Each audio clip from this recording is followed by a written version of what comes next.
जय हिंद दोस्तों। तो यह सीरीज हम लोग को स्टार्ट कर चुके हैं एनसीईआरटी ऑल आउट बुक का। तो इससे पहले वीडियो नंबर 1 आप लोग नहीं देखे हैं तो वीडियो नंबर 1 आप लोग जरूर जा कर के देख लीजिएगा। ठीक है कि वीडियो नंबर 1 में हम लोग क्लास 6 का जो हिस्ट्री का चैप्टर जो है, जितने भी सारे क्लास 6 की हिस्ट्री हैं उनसे बनने वाला जो आप लोग को ऑब्जेक्टिव क्वेश्चन था वो वीडियो नंबर 1 में हम लोग कंप्लीट कर चुके हैं।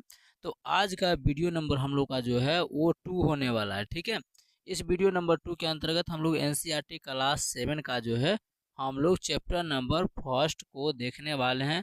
First chapter and second third fourth यानी कि 8 चैप्टर आप लोग को इसी जो है क्लास के अंदर, इसी वीडियो के अंदर आप लोग को देखने को मिल जाएगा। तो चलिए, ये वीडियो काफ़ी हेल्पफुल है, आप लोग को पते हैं काफ़ी ये सीरीज महत्वपूर्ण है। आप लोग को लो लेवल से लेकर के हाई लेवल तक के सभी एग्जामों के लिए यह महत्वपूर्ण है। तो चलिए हम समय को बिना गवाए हुए क्लास को स्टार्ट करते हैं, सेशन को स्टार्ट करते हैं, आते हैं अपने टॉपिक पर। तो ये हम लोग को आज का पहला नंबर सवाल है, आप लोग को भी ये दिख रहा होगा। ठीक है, तो आप लोग भी कमेंट्स करिएगा कि 14वीं शताब्दी के इतिहास का जियाउद्दीन बर्नी ने अपना पहला वृत्तांत कब लिखा था। तो ये पहला वृत्तांत जो है इन्होंने 1356 ईस्वी में 1356 ईस्वी में इन्होंने लिखा था। ऑप्शन नंबर बी सही हो जाएगा। ठीक है, कई बार लेखक स्वयं यानी खुद भी समय समय पर अपने मूल वृत्तांत में संशोधन यानी सुधार करते रहते थे।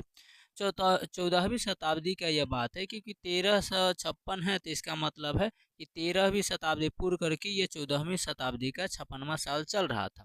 ठीक है, जैसे हम लोग 2026 की बात करें तो हम लोग कौन सी शताब्दी में जी रहे हैं, तो 21वीं। अब कैसे, तो देखिए 20 पूर्व करके 21वां का कैमा साल चल रहा है, 26वां, तो 21वीं शताब्दी में हम लोग जी रहे हैं।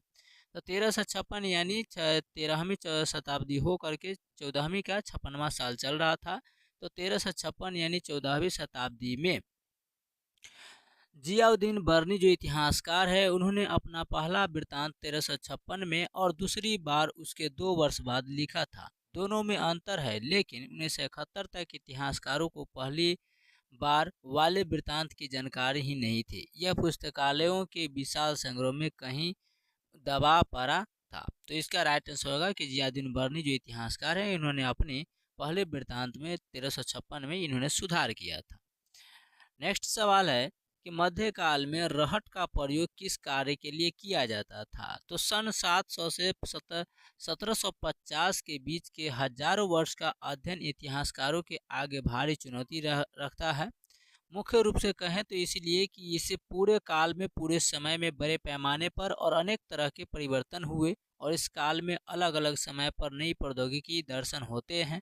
जैसे सिंचाई में रहट, तो ये सिंचाई के लिए प्रयोग किया जाता था। ठीक है, तो सिंचाई में रहट का प्रयोग किया जाता था, कताई में चरखे, और युद्ध में आग्नेयास्त्रों वाले या बारूद वाले हथियार का इस्तेमाल हुआ करता था। तो ऑप्शन नंबर 20 का राइट आंसर हो जाएगा। ठीक है, चलिए, इस उपमहाद्वीप में नई तरह का खान पान भी आया, जैसे आलू, मक्का, मिर्च, चाय, कॉफ़ी।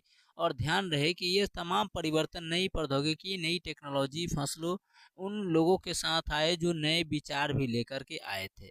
परिणाम स्वरूप यह काल यानी यह समय आर्थिक, राजनीतिक, सामाजिक और सांस्कृतिक परिवर्तनों का भी काल था। तो ये भी आप लोग याद रखिए। तो सिंचाई किसके लिए प्रयोग किया जाता था, यानी रहट के लिए। रहट किसके लिए प्रयोग किया जाता था, सिंचाई के लिए। अगला सवाल है कि जातक कथाओं का संकलन निम्नलिखित में से किसके द्वारा किया गया था। तो बौद्ध अनुयायियों के द्वारा। जातक या जातक कथाएं बौद्ध ग्रंथ त्रिपिटक का या सुत्त पिटक अंतर्गत खुदक निकाय का भाग है। इन कथाओं में भगवान बुद्ध की कथाएं हैं, जो मान्यता है कि खुद गौतम बुद्ध जी के द्वारा कहे गए हैं। हालांकि कुछ विद्वानों का मानना है कि कुछ जातक कथाएं गौतम बुद्ध के निर्वाण के बाद उनके शिष्यों द्वारा कही गई थी, लेकिन विश्व की प्राचीनतम लिखित, विश्व की सबसे पुरानी लिखित कहानियों जातक कथाएं हैं, जिसमें लगभग 600 कहानियां हैं। कितना है, 600 कहानी संग्रह की गई, इकट्ठा की गई है।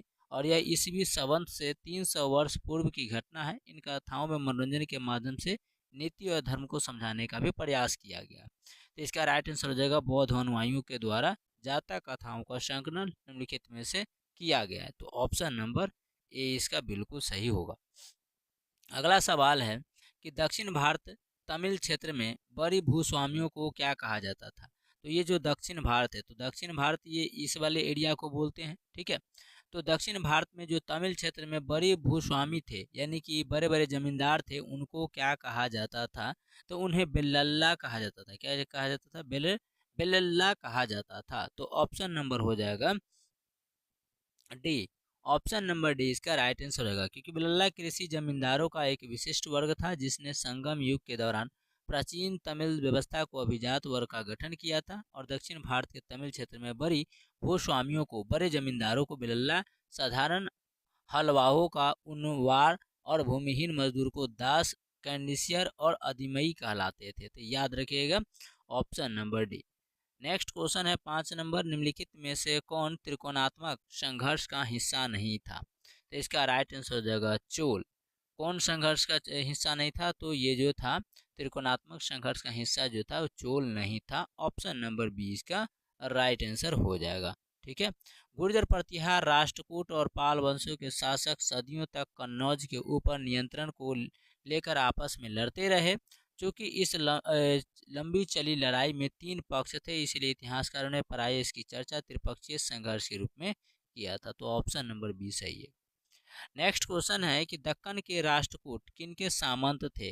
तो दक्कन के जो राष्ट्रकूट थे वो कर्नाटक के चालुक्य के जो थे वो सामंत थे। तो ऑप्शन नंबर सी इस प्रश्न का राइट आंसर हो जाएगा। दक्कन में राष्ट्रकूटों शुरुआत में कर्नाटक के चालुक्य राजाओं के अंदर थे, यानी अधीन थे। 8वीं सदी के मध्य में एक राष्ट्रकूट प्रधान दंती दुर्ग ने अपने चालुक्य स्वामी को अधीनस्था से इनकार कर दिया और उसे हराया, और हिरण्यगर्भ मतलब होता है कि सोने का गर्भ नामक एक अनुष्ठान किया।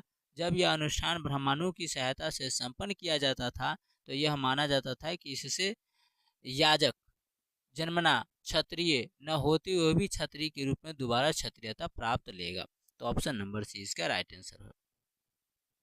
अगला 7 नंबर क्वेश्चन कहता है कि गंगई कोंड चोलपुरम की स्थापना निम्न में से किस चोल शासक के द्वारा किया गया था? तो ये राजेंद्र प्रथम के द्वारा किया गया था। राजेंद्र प्रथम के द्वारा जो है वो गंगई चोलपुरम की स्थापना किया गया था। ऑप्शन नंबर सी इसका राइट आंसर है। राज और राजेंद्र प्रथम द्वारा बनाए गए तंजावुर और गंगई कोंड चोलपुरम को बड़े मंदिर स्थापत्य और मूर्तिकला की दृष्टि से एक चमत्कार के रूप में देखा जाता है। ऑप्शन नंबर सी सही। 8 नंबर सवाल है, चोल काल के संबंध में नीचे दिए गए कथनों पर विचार कीजिए कि चोल काल के संबंध में से कौन सा कथन सही है, कौन सा कथन गलत है। तो चोल काल में किसानों की बस्तियों को उर कहा जाता था, याद रखिएगा, जबकि सिंचित खेती के कारण बहुत समृद्ध हो गई थी। ये सही है, बिल्कुल सही है। तो गांव के समूहों को नाडू कहा जाता था। तो चोल काल में किसानों को जो बस्ती हुआ करता था उसे उर, और गांव के समूह जो हुआ करता था उसे नाडू कहा जाता था। और ग्राम परिषद तथा नाडू न्याय करने और कर वसूली जैसे प्रशासकीय कार्य किए जाते थे। तो एक और दो दोनों के दोनों जो है सही है। तो हमारा राइट आंसर हो जाएगा ऑप्शन नंबर सी 1 एवं 2।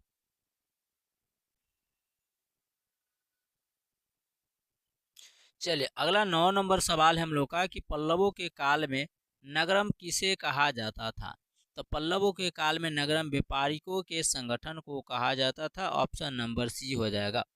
तो पल्लवों के काल को नगरम व्यापारियों के संगठन ग्रुप को कहा जाता था। ऑप्शन सी सही है। नगरम पल्लव वंश में व्यापारिकों के एक संगठन का नाम था। संभवतः इन सभाओं पर धनी तथा शक्तिशाली भूस्वामियों और व्यापारियों का नियंत्रण था। इनमें से बहुत सी स्थानीय सभाएं शाब्दिक शताब्दियों तक काम करती रही थी। तो ऑप्शन नंबर सी सही है। अगला 10 नंबर सवाल है कि पुरातात्विक स्रोतों के संबंध में निम्नलिखित में से कौन सी चीजें शामिल होती है? तो पुरातात्विक स्रोतों के संबंध में आइए हम लोग देखते हैं कि इनमें से क्या क्या शामिल होती है।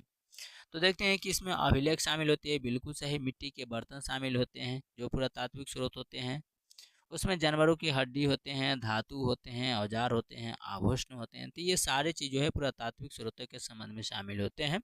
तो ऑप्शन नंबर हम लोग का देख लेते हैं कि 1 2 3 4 5 6 सभी के सभी सही है। तो 1 2 3 4 5 6 ऑप्शन नंबर सी इसका राइट आंसर हो जाएगा। 11 नंबर सवाल है कि मुगलों की जागीर दिल्ली सुल्तानों में से किसके बराबर है? मुगलों के जो जागीर थे दिल्ली सुल्तानों में से किसके बराबर थे? तो ये इक्ता के बराबर थे। किसे? इक्ता के बराबर थे। तो ऑप्शन नंबर सी हो जाएगा। मनसबदारी व्यवस्था मुगल साम्राज्य की मजबूत नींव थी। मनसबदारी को अपने वेतन राजस्व कार्य के रूप में प्राप्त होता था, जिन्हें जागीर कहा जाता था, जो कुछ हद तक इक्ताओं की तरह थे। तो ऑप्शन नंबर सी सही है। 12 नंबर सवाल है, मध्यकाल में रानी जिद्दा किस क्षेत्र की शासिका हुआ करती थी? तो ये आंसर हो जाएगा, कश्मीर की जो थे वो शासिका हुआ करती थी। ऑप्शन नंबर 20 का राइट आंसर हो जाएगा। ठीक है। मिनहाज ए सिराज का सोचना था कि ईश्वर ने जो आदर्श समाज व्यवस्था बनाई है उसके अनुसार स्त्रियों को पुरुष के अधीन होना चाहिए और रानी का शासन इस व्यवस्था के विरुद्ध जाता था। इसलिए वह पूछता है, खुदा की रचना के खाते में उसका ब्यौरा चूंकि मर्दों की सूची में नहीं आता, इसलिए इतनी शानदार खूबियों से भी उसे आखिर हासिल क्या हुआ? रजिया ने अपने अभिलेखों और सिक्कों पर अंकित करवाया कि वह सुल्तान इल्तुतमिश की बेटी थी। आधुनिक आंध्र प्रदेश के वारंगल क्षेत्र में किसी समय तक काकतीय वंश का राज्य था। उस वंश की रानी रुद्रमा देवी, जो 1262 से लेकर के 1289 ईस्वी तक चला था, उसके व्यवहार से रजिया का व्यवहार बिल्कुल विपरीत था।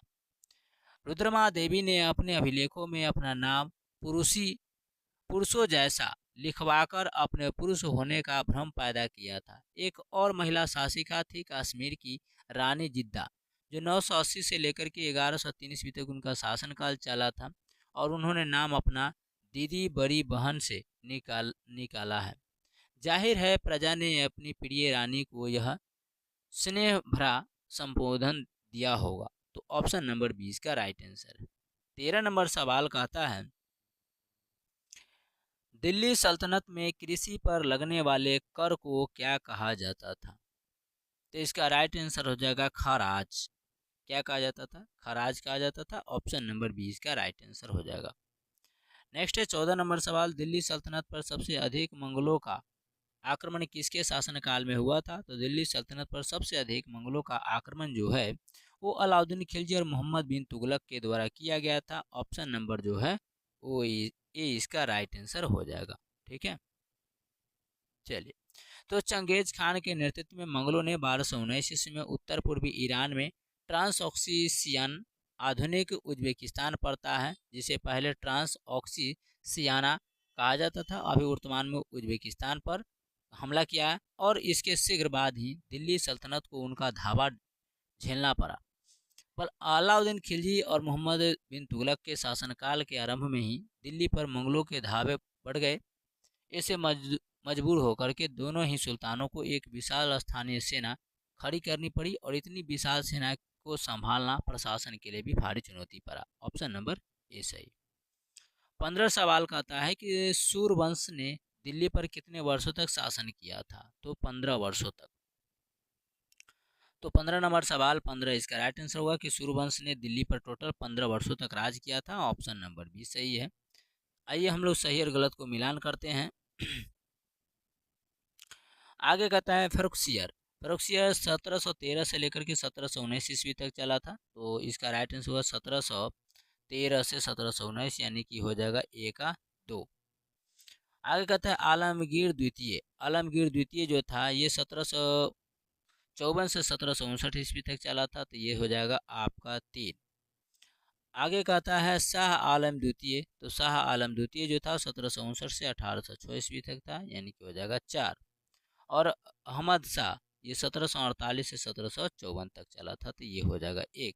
2 3 4 1 इसका आंसर हो जाएगा। तो आइए हम लोग देखते हैं 2 3 4 1। देखते हैं यहाँ पर 2 है, 3 गलत हो जाएगा। 2 3 4 1 ऑप्शन नंबर बी सही हो जाएगा। 17 नंबर सवाल है, मुगल काल में सवाई राजा जयसिंह को किस क्षेत्र की सूबेदारी मिली थी? तो मुगल काल में सवाई राजा जयसिंह को किस क्षेत्र में सूबेदारी मिली थी? तो इसका सही उत्तर हो जाएगा मालवा। क्या हो जाएगा? मालवा। ऑप्शन नंबर बी इसका सही उत्तर हो जाएगा। मुगल काल में प्रभावशाली राजपूत घरानों ने गुजरात और मालवा के लाभदायक सूबों की सूबेदारी का दावा किया था। जोधपुर के राजा अजीत सिंह को गुजरात की सूबेदारी और अंबर के सवाई राजा जयसिंह को मालवा की सूबेदारी मिल गई, और 1722 इसमें सवाई राजा जयसिंह को आगरा की सूबेदारी मिली थी। ऑप्शन नंबर बी सही है। 18 नंबर सवाल कहता है सिख जत्थों तथा मिसलों की संयुक्त सेना को क्या कहा जाता था? तो उसे दल खालसा कहा जाता था। क्या कहा जाता था? दल खालसा। Option number C. तो सिख जत्थों तथा मिसलों की संयुक्त सेना को क्या कहा जाता था? दल खालसा कहा जाता था। ऑप्शन नंबर सी सही है। 18वीं शताब्दी में कई योग्य नेताओं के नेतृत्व में सिखों ने अपने आप को पहले जत्थों में और बाद में मिसलों में संगठित किया और इन जत्थों और मिसलों की संयुक्त सेनाएं दल खालसा कहलाती थी। ऑप्शन नंबर सी सही है। 19 नंबर सवाल कहता है सिखों की राखी व्यवस्था के अंतर्गत उपज का कितना प्रतिशत हिस्सा संरक्षण के लिए लिया जाता था? तो इसका सही उत्तर हो जाएगा 20% हिस्सा जो है वो लिया जाता था। ऑप्शन सी इसका राइट आंसर हो जाएगा। 18वीं शताब्दी में दल खालसा बैसाखी और दिवाली के पर्वों पर अमृतसर में मिलता था। इन बैठकों में वे सामूहिक निर्णय लिए जाते थे कि जिन्हें गुरुमत्ता यानी गुरु के प्रस्ताव कहा जाता था। सिखों ने राखी व्यवस्था स्थापित की जिसके अंतर्गत किसानों से उनकी उपज का 20% कर के रूप में टैक्स के रूप में लिया करते थे और बदले में उन्हें संरक्षण प्रदान किया जाता था। मतलब 20% जो है अनाजों को टैक्स के रूप में लिया जाता था और जिस किसान 20% अनाज को चुकाते थे उनको सुरक्षा दिया जाता था। अगला 20 नंबर सवाल है कि मुगलों के बारे में निम्नलिखित कथनों पर विचार कीजिए। तो आइए मुगलों के बारे में विचार करते हैं। क्या माता की ओर से वे तुर्की के शासक तैमूर के वंशज थे? तो ये बिल्कुल नहीं। पिता की ओर से वे चंगेज खां मंगोल के वंशज से? तो बिल्कुल नहीं। ना एक और ना ये दो। तो इसका राइट आंसर होगा ना एक और ना दो। ऑप्शन नंबर डी हो जाएगा। 21 नंबर सवाल है कि भारत में तोप का प्रयोग पहली बार किस युद्ध में किया गया था? Most important. तो ये इसका राइट आंसर होगा पानीपत के प्रथम युद्ध में। आप लोग को कमेंट्स में बताना है कि पानीपत का प्रथम युद्ध कब हुआ था। तो कहेंगे सर 1526 ईस्वी में दिल्ली के सुल्तान इब्राहिम लोदी के पानीपत में हराया और दिल्ली और आगरा को अपने कब्जे में कर लिया। यानी 1526 में दिल्ली के सुल्तान इब्राहिम लोदी को पानीपत में हराया और दिल्ली और आगरा को अपने कब्जे में ले लिया। 16वीं शताब्दी के युद्धों में तोप और गोलाबारी का पहली बार इस्तेमाल हुआ। बाबर ने इनका पानीपत की पहली लड़ाई में प्रभावी ढंग से प्रयोग किया था। तो किसने यूज किया था? तो बाबर ने किया था। बाबर ने किया था। ठीक है, चलिए तो ऑप्शन नंबर बी सही है। अगला सवाल है 22 नंबर कि मनसबदारी व्यवस्था के संदर्भ में या बारे में निम्नलिखित कथन पर विचार कीजिए। तो कहता है कि मुगलों के नौकरशाह मनसबदार कहलाते थे। बिल्कुल सही। तो मुगलों के जो नौकरशाह थे उन्हें मनसबदार कहते थे। इनके पद और वेतन का निर्धारण जात की संस्था पर निर्भर थी। तो बिल्कुल सही है। जो मुगलों के नौकरशाह जिसे मनसबदार कहते थे इनका जो वेतन हुआ करता था, इनका पद जो हुआ करता था वो जात की संस्था पर निर्भर थी। तो एक और दो दोनों के दोनों सही है। तो ऑप्शन नंबर डी इसका राइट आंसर हो जाएगा। एक और दो, सॉरी एक और दो ऑप्शन नंबर सी इसका राइट आंसर है। अगला 23 नंबर सवाल है कि मनसबदारी व्यवस्था के बारे में निम्न में से कौन से कथन जो है सही है? तो कहता है यहाँ पर कि अकबर ने जागीरों का सही आकलन कर मनसबदारी में वितरित किया था। बिल्कुल सही है। औरंगजेब के शासनकाल में मनसबदारी की संख्या में अत्यधिक वृद्धि हुई थी। ये भी सही है। एक और दो दोनों के दोनों सही है। 24 नंबर सवाल है मुगलों की राजस्व प्राप्त करने की व्यवस्था को क्या कहा जाता था? तो मुगलों की राजस्व व्यवस्था को प्राप्त करने को क्या कहा जाता था? जब्ती कहा जाता था या जब्त कह सकते हैं। ऑप्शन नंबर बी इसका राइट आंसर हो जाएगा। तो मुगल के जो राजस्व यानी कि राज्य से जो टैक्स वसूली जाता था उसे जब्त बोला जाता था। ठीक है। नेक्स्ट क्वेश्चन है कि अकबरनामा किसने लिखा था? अकबरनामा किसने लिखा था? तो अबुल फजल ने अकबरनामा लिखा था। ऑप्शन नंबर डी इसका राइट आंसर है। 26 नंबर क्वेश्चन की ओर चलें तो अकबर ने बंगाल को किस वर्ष जीता था? तो अकबर जो था बंगाल को कब जीता? 1586 में। 1586 ऑप्शन नंबर बी इस प्रश्न का राइट आंसर हो जाएगा। नेक्स्ट क्वेश्चन है 27 नंबर 13वीं तथा 14वीं शताब्दी के समय खोकर जनजाति किस क्षेत्र से संबंधित थे? तो ये पंजाब से संबंधित थे। ऑप्शन नंबर ए इसका राइट आंसर हो जाएगा। पंजाब को 5 भूमियों का जो है कहा जाता है, 5 नदियों का संगम बोला जाता है। पंजाब को 5 नदियों का संगम भी बोला जाता है, 5 नदियों का संगम बोला जाता है। वर्तमान में पंजाब से कितनी नदियां गुजरती हैं, इसका आंसर आप लोग कमेंट्स किया करेंगे, ठीक है। ऑप्शन नंबर ए सही। नेक्स्ट क्वेश्चन है 28 नंबर की, अकबर के प्रसिद्ध सेनापति राजा मान सिंह ने, अकबर के प्रसिद्ध सेनापति राजा मान सिंह थे, उन्होंने 1591 ईस्वी में किस जनजाति के लोगों पर हमला किया था? तो इसका सही उत्तर हो जाएगा चेरी जनजाति। चेरी जनजाति के ऊपर हमला करने वाला अकबर के प्रसिद्ध सेनापति राजा मान सिंह थे। कब किए थे? 1591 ईस्वी में। 29 नंबर सवाल है कि मध्यकाल में जातियों की संख्या बढ़ने से क्या कारण थे? जातियों की संख्या बढ़ने के क्या कारण थे? तो जनजातियों और अन्य सामाजिक समूहों की जाति व्यवस्था में शामिल होने के कारण थे। बिल्कुल सही है। विशेषज्ञता प्राप्त शिल्पियों, सुनार, लोहार, बढ़ई और राजमिस्त्रियों को प्रजातियों के रूप में मान्यता दी गई थी। ये भी सही है, ठीक है। ब्राह्मणों द्वारा नए जातियों का उद्भव विरोध किया गया था, नहीं, ये गलत है। तो एक और दो सही है। तो आइए देखते हैं 1 और 2, ऑप्शन नंबर सी सही है। 30 नंबर सवाल है कि 1565 में आसिफ खान द्वारा गढ़कटंगा पर आक्रमण का सामना किसने किया था? तो ये रानी दुर्गावती ने किया था। ऑप्शन नंबर डी इसका राइट आंसर हो जाएगा। याद रखिएगा 1565 में आसिफ खान द्वारा गढ़कटंगा पर आक्रमण का सामना किसने किया था? तो रानी दुर्गावती ने किया था। आइए नेक्स्ट सवाल है 31 नंबर, दक्षिण भारतीय भक्ति संतों के बारे में सत्य कथन का चयन करें, यानी इनमें से कौन सा कथन जो है वो बिल्कुल सही है? तो कहता है कि यह नैनार साहब संत थे। तो ये दक्षिण भारतीय भक्ति संतों के बारे में यह है कि यह नैनार साहब के संत मानते थे। ये अलवार और वैष्णव भी संत थे। तो 1 और 2 जो है वो बिल्कुल सही है। तो 1 और 2 यानी कि 1 और 2 option number A right answer हो जाएगा। 32 नंबर सवाल है, निम्नलिखित कथनों पर विचार कीजिए। तो आइए हम लोग विचार करते हैं कि पुहार पांडवों का बंदरगाह था, नहीं बाबू। मदुरै चोलों का बंदरगाह था, बिल्कुल नहीं। तो इसका आंसर हो जाएगा दोनों, 1 और नहीं, उपयुक्त में से कोई नहीं, ऑप्शन नंबर डी सही। 33 नंबर सवाल है, दार्शनिक शंकर के बारे में निम्नलिखित कथनों पर विचार करिए। तो यहाँ पर देखते हैं कि शंकर का जन्म 8वीं शताब्दी में तमिलनाडु में हुआ था, नहीं। वे अद्वैतवाद के समर्थक थे, बिल्कुल सही। उन्होंने जगत को मिथ्या या माया कहा था। तो इसका राइट आंसर बिल्कुल सही हो जाएगा कि उन्होंने जगत को मिथ्या और माया कहा था।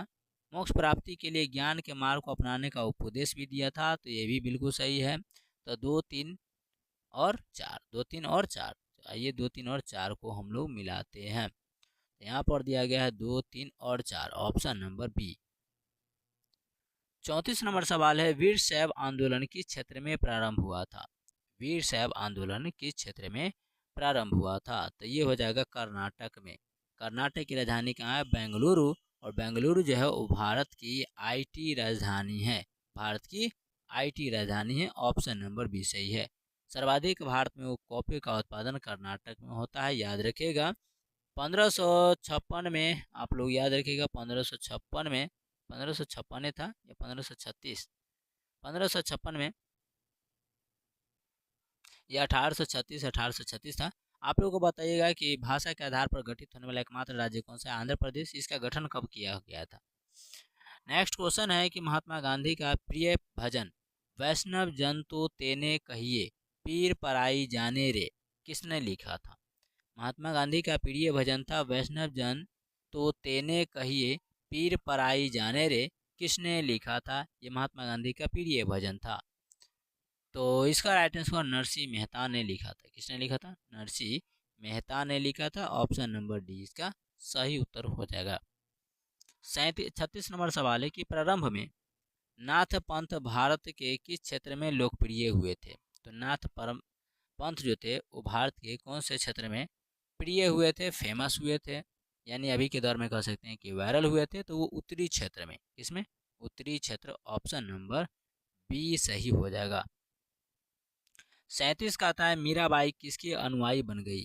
मीराबाई किसके अनुयायी बन गई थी? तो रविदास जी का अनुयायी बन गया था, ऑप्शन नंबर डी सही हो जाएगा। नेक्स्ट क्वेश्चन है 38 नंबर, चोल काल में करों के संबंध में, कर मतलब क्या होता है? टैक्स। तो चोल के समय में टैक्स के संबंध में निम्नलिखित में से कौन से कथन पर विचार करना है?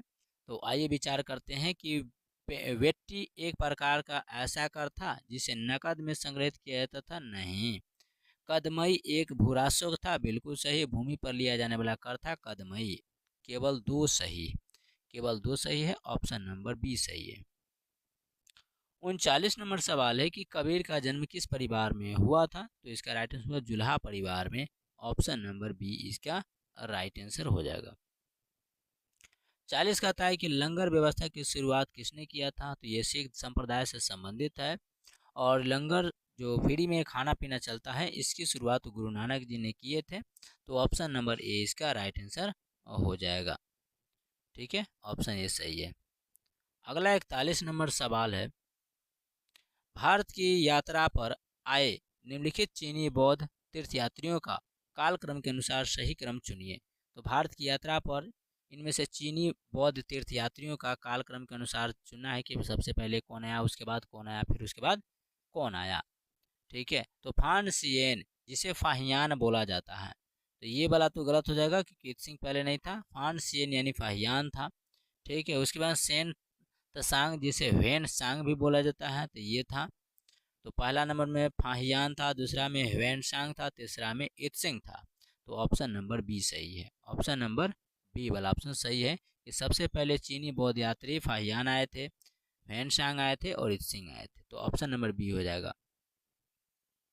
42 नंबर सवाल है कि संगमकालीन व्यापार के संदर्भ में निम्नलिखित में से कौन सा कथन जो है सही नहीं है? मेरे भाई ध्यान देना, यहाँ पर नहीं पूछा जा रहा।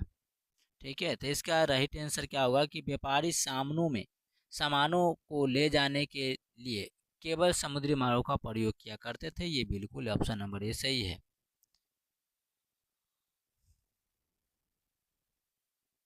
नेक्स्ट क्वेश्चन है 43 नंबर, प्रारंभिक मानव निम्न में से किस आधार पर पौधों तथा जानवरों का चयन किया करते थे? तो जो शुरुआती के मानव थे, उन्होंने किस आधार पर पौधों और जानवरों को चुनते थे? तो इसका राइट आंसर हो जाएगा कि जिनके बीमार होने की संभावना काफ़ी कम थी उसको चुना करते थे। ठीक है, बड़े दाने तथा मजबूत डंठल वाले पौधों को चुना करते थे और अहिंसक जानवर को चुना करते थे। तो एक दो और तीन, एक दो और तीन, ऑप्शन नंबर सी इसका राइट आंसर हो जाएगा। 44 नंबर सवाल है, भक्ति के संबंध में निम्नलिखित कथनों पर विचार कीजिए। कहता है किसी देवी या देवता के प्रति श्रद्धा को ही भक्ति कहा जाता है? नहीं। श्रीम भागवत गीता में भक्ति मार्ग को स्वीकार किया गया है? नहीं। भक्ति की विचारधारा को बौद्ध तथा जैन पंथों में अस्वीकार कर दिया गया है? ये सही है। तो केवल तीन सही है, केवल तीन सही है, ऑप्शन नंबर डी। 45 नंबर कहता है नैनार संतों की संख्या कितनी थी? तो ये पिछला जो वीडियो नंबर 1 आप लोग देखे होंगे, तो उसमें भी ये क्वेश्चन आया हुआ था। तो आप लोग उसको नहीं देखे हैं तो हम ऑल आउट एनसीईआरटी करके प्लेलिस्ट बना दिए हैं, उसको आप लोग जा करके जरूर देखिए। तो इसका राइट आंसर हो जाएगा ऑप्शन नंबर सी हो जाएगा 63। कितना हो जाएगा? 63। नेक्स्ट क्वेश्चन कहता है कि सत्य कथन का इनमें से चुनना है कि इनमें से सही कौन सा है। तो कहता है रामानुज 11वीं शताब्दी में तमिलनाडु में पैदा हुए थे, तो बिल्कुल सही है। वे नैनार संतों से प्रभावित थे? नहीं। उन्होंने अद्वैतवाद का सिद्धांत दिया था? बिल्कुल सही। एक और तीन, एक और तीन, एक और तीन किधर गया भाई? 46 नंबर, एक और तीन, यहाँ पर एक और तीन नहीं दिया है, तो केवल एक और तीन नहीं, केवल एक और यहाँ पर कर लीजिए तीन, एक और तीन कर लीजिए, ऑप्शन नंबर डी कर लीजिए। ठीक है, चलिए अगला नंबर सवाल, क्वेश्चन नंबर 46 था कि सॉरी केवल एक था। रामानुज 11वीं शताब्दी में तमिलनाडु में पैदा हुए थे। केवल, केवल क्या था? केवल एक था। यहाँ पर कर लेंगे आप लोग केवल एक, केवल एक, तीन नहीं होगा। अगला क्वेश्चन कहता है सूफी संतों के बारे में निम्नलिखित कथनों पर विचार करें। तो सूफी संत क्या थे? तो सूफी मुस्लिम रहस्यवादी थे, बिल्कुल सही। वे इस्लामी आचार संहिता को स्वीकार करते हुए ईश्वर के प्रति भक्ति तथा सभी मनुष्य के प्रति दया भाव रखने में बल देते थे? नहीं, उन्होंने ईश्वर के प्रति व्यक्तिगत समर्पण बल दिया था। तो 3 सही, 1 और 3, 1 और 3, तो ऑप्शन नंबर ए सही है। अगला 48 नंबर सवाल है, 14वीं शताब्दी के ग्रंथ लीला तिलकम के बारे में सही कथन कौन सा है? तो यह केरल में मलयालम में लिखी गई ऐसी पहली साहित्यिक पुस्तक है जो व्याकरण और काव्य में संबंधित है? नहीं, इस पुस्तक की रचना केवल संस्कृत भाषा में की गई थी? बिल्कुल नहीं। तो इसका राइट आंसर होगा उपयुक्त में से कोई नहीं, उपयुक्त में से कोई नहीं। 49 कहता है कि कथक नृत्य भारत के किस भाग से संबंधित है? कमेंट्स कीजिएगा कि कथक जो डांस है वो भारत के किस राज्य से है? तो ये उत्तर भारत में किया जाता था। ऑप्शन नंबर ए हो जाए राइट आंसर हो जाएगा। 50 नंबर सवाल है कि बसोहली शैली किस राज्य से संबंधित है? तो बसोहली जो है ये हिमाचल प्रदेश, कहाँ से? हिमाचल प्रदेश राज्य से संबंधित है। ऑप्शन नंबर ए इसका राइट आंसर हो जाएगा। उत्तराखंड की स्थापना जो होता है वो 1 नवंबर 2000 ईस्वी को यूपी से अलग होकर के बनता है, लेकिन इस समय इसका नाम उत्तरांचल हुआ करता था, उत्तरांचल हुआ करता था। 2007 में इसका नाम जो है उत्तराखंड हो जाता है।